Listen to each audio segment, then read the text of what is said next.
Hello, crypto family and friends. This is Earl Eugene, aka Deep Spate, coming to you from the Crypto Boot Camp channel. I appreciate you. Before we get into it, if you would, like, share, and subscribe to our channel. We appreciate it. And do this, please share our information with your friends. We like to have them on board too. Yes. Now I'm going to get into something today, and it's all about your money. In fact, your money's playing you. Your money, your US dollar, is screwing you so royally, and most of you have no idea how it's screwing you. And before we can even talk about how it's screwing you, let's define what money is. All right? Money is a medium of exchange. It represents a certain value that is used to make transactions, right? It can be broken down into smaller parts or amounts. For example, a dollar can be broken all the way down to 1 penny. You hold it physically or digitally. It actually has no value intrinsically. It just represents a value. It merely represents a value. Now, how is your money screwing you? All right. Your money is screwing you because its value is continuing to have less buying power. I'll give you an example. Let's say you have a $3 gallon of gas, and it goes up to $3.89 a gallon. Well, it's the same gallon, it's the same dollar. Why does it take more of those dollars to get the same gallon? That's the question. That's how your money is screwing you. How is it screwing you? It's screwing you because the people who are issuing the money continue to move the goalposts by printing more of it. The more money is put into circulation, the less buying power each individual dollar has. Your money is playing you. In the United States, the supply of money that is available is not static. So when I talked about moving those goalposts back, that's what I mean. The supply of money that is in circulation should be static. It shouldn't change. Yeah, it shouldn't change. So what happens if the amount of money is static and it doesn't increase? What it does is it creates a scenario of supply and demand. Because if there are less dollars in circulation and more people having a desire for it, that means they are willing to do what? Offer more for it or pay more for it. Thus, it has more value. Now, it takes too many US dollars to just buy the same things that it used to buy years ago. I'll give you an example. Some years ago, bread, a loaf of bread, was a nickel. So was a gallon of gas. It's the same gallon of gas. It's the same measurable volume of liquid, which is gas, 1 gallon, and it is the same 1 US dollar bill. Why is that gas no longer 5 cents out of that dollar to what? 3 times, 3.8 times, 3.4 times that amount of dollars to equal the same amount of liquid or the same amount of gas? Why is that? Because they keep printing it. Your money is screwing you. If there were any deflationary tactics that the United States government, or the U.S. Treasury, I guess, would apply to the U.S. dollar, if there were any deflationary tactics. Now, what would be a deflationary tactic? A deflationary tactic would be to actually remove some or much or an amount, it really doesn't matter, from circulation, therefore decreasing the amount of money that is available, driving up a demand, which does what? Give it value. But it also has to have something backing it. It also has to have something backing it. Now, if there's absolutely nothing backing it, then that is really how your money is screwing you. And from what I understand, there's very little backing the United States dollar right now.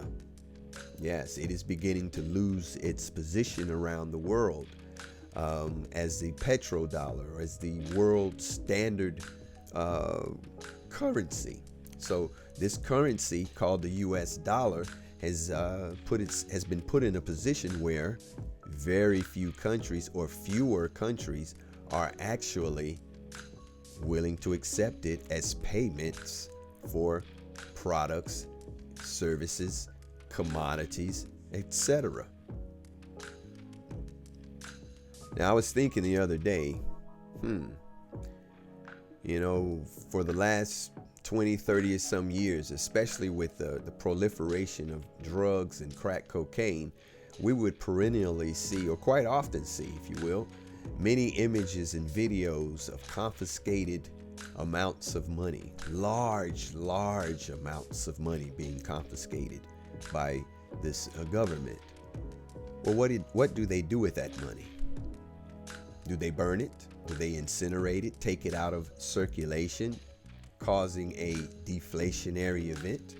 No, they recirculate it. They actually confiscate it, or if you will, repossess the money and put it back into circulation and use it for crime fighting or law enforcement. If our government were really interested in improving our lives, they would offer a deflationary element to the USD. There wouldn't be so much of it all around the world. And I want to ask you a question. Have you noticed that service everywhere is down? Have you noticed that the quality of many things that you acquire is down? The quality has been somewhat stepped down? Well, it's stepped down because the dollars that you're coming in to spend are not worth anything.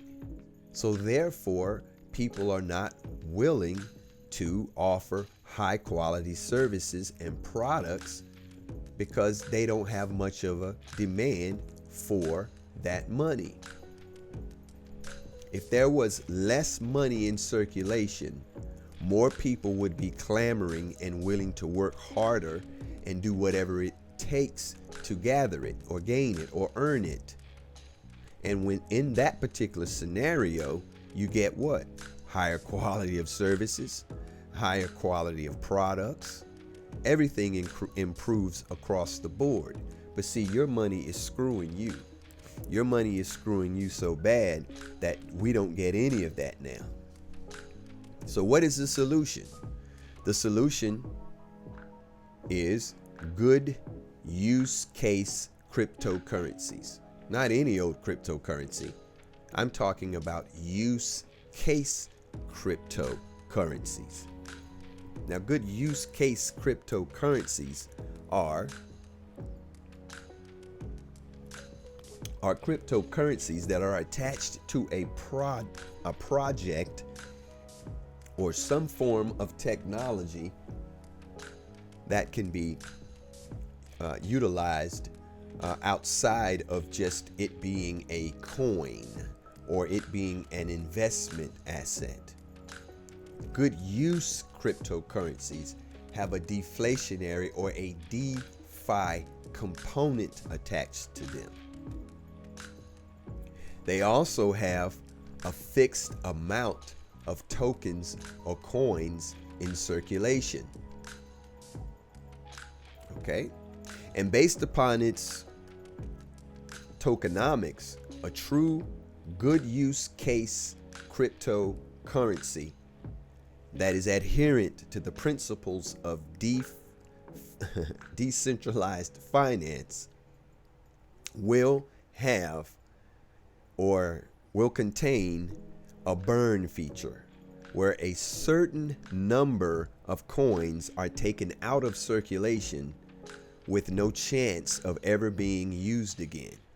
And if they're honest developers and honest creators of these DeFi dApps, or what we would call them, decentralized finance application, or dApp, these coins and the code that associated with the code will be handed over or given up. No one would have them. It would actually operate like its own self-contained machine. And so whenever that burn feature is executed, those coins actually create a deflationary event where value to the static amount of coins that were created is maintained and or increased. So no one should have access to the administrative keys that control the treasury or the holdings of the coins associated with the dApp. There should be no central authority, just code. So there's no middleman. There's no counterparty risk if it's true decentralized finance. And what does, of course, affect the value of cryptocurrencies is buying pressure, meaning people who are selling versus people who are buying, or people who are buying versus people who are selling. Those two are always at odds against each other. And when a particular coin is doing well and market sentiment or consumer interest around that particular coin is at a higher level, more people are buying that coin versus selling that coin. And that is an optimal circumstance and situation. And so when we are to weigh US dollars against cryptocurrencies, the most risky of the two is, by my opinion, the dollar, because every single day it purchases less. But every single day, especially if you have a job, your output does not increase. Meaning how much money, how much energy you can put into that job to extract a value out of it that can be considered usable in terms of converting it into money that can be spent. So it's energy, value. The value is placed in the form of money, which you use as a medium to exchange. So in this particular scenario, the USD is not deflationary. It loses value. In a true deflationary coin, it is a static number of coins. There's a burn feature. Now I know of this one coin, and I hope to one day be able to feature it on my show. There's a coin that has a feature that actually penalizes people for taking their coins out early, and that penalty of coins is actually burned, and that causes a deflationary event. That is true DeFi. You want a decentralized situation. Why do you want a decentralized financial situation in terms of US dollars versus cryptocurrencies? Well, look at the dollar. There's a central bank controlling the value and or the amount of printing that is done with the US dollar. So in crypto, in true decentralized finance, that number is static. There is no centralized authority deciding to add more coins or take more coins away. The actual code is the deciding factor. That's the beauty of cryptocurrencies. Now, I'm going to get out of here. But before I get out of here, I want to appeal to you. I want you to be at my boot camp Saturday, January 28th, 2023 at the McKimmon Center in Raleigh, North Carolina at 1106 Gorman Street, 27606.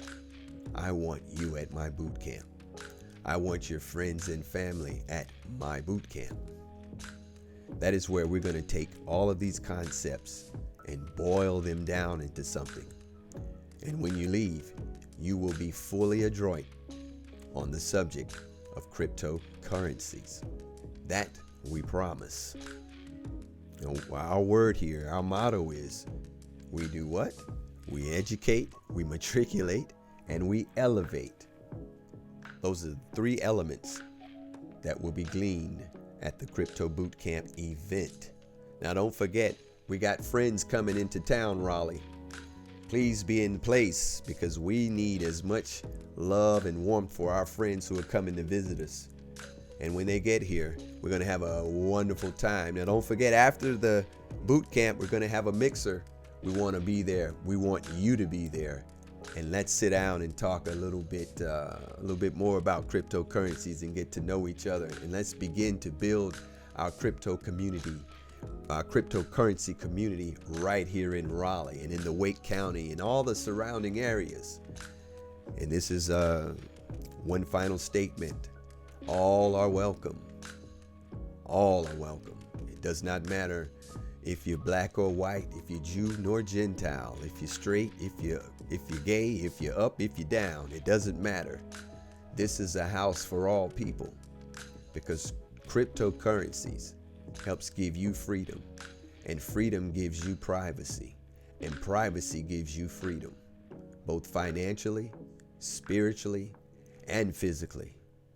This is Earl Eugene, Deep Spate, from the Crypto Bootcamp. I'll see you next time. Take care. From the Crypto Bootcamp. I'll see you next time. Take care.